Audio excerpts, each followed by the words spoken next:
আমি এখানে গরম গরম বক্তব্য দিতে আসি নাই। এখানে গরম গরম বক্তব্য দিয়ে আপনাদেরকে উত্তেজিত করা আমাদের উদ্দেশ্য না। উদ্দেশ্য হচ্ছে বিশ্বের প্রেক্ষাপটটা বোঝানো। এই বিশ্বে আমরা স্বাধীন হতে এখনো পারি নাই। যেদিন পারবো, কোন দিন পারবো? যেদিন বাইতুল মুকাদ্দাস আমাদের হাতে আসবে। বিশ্বাস করেন, ওই জায়গা থেকেই ইনশাআল্লাহ অচিরেই ঈসা ইবনে মারিয়াম সারা বিশ্বকে শাসন করবে ইনশাআল্লাহ। ওই সময় দেখবেন মুসলমানরা স্বাধীনতা কাকে বলে। আমি বলেছি, এক একটা জুলুমে 10 গুণ চড়া হিসাব আদায় করা হবে ইনশাআল্লাহ। এটা হবেই, আমরা পারি আর না পারি, আমরা বেঁচে থাকি আর না থাকি, আপনারা থাকেন আর না থাকেন, আমাদের বাচ্চারা থাকুক আর না থাকুক, একটা প্রজন্ম আল্লাহ পাক নিয়ে আসবে।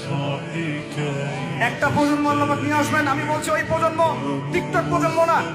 ওই প্রজন্ম এইসব মানে সেলফি শোনাও নাইওয়াস প্রজন্ম না। ওই প্রজন্ম এরকম না যে নামাজ পড়ে না, কোরআন তেলাওয়াত পড়ে না। ওই প্রজন্ম এমন না দাওয়াতের মেহনত নাই। ওই প্রজন্মের জিহাদের কোনো জজবা নাই।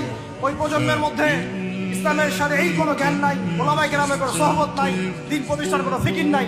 এমন প্রজন্মের কোনো প্রয়োজন নাই আমাদের।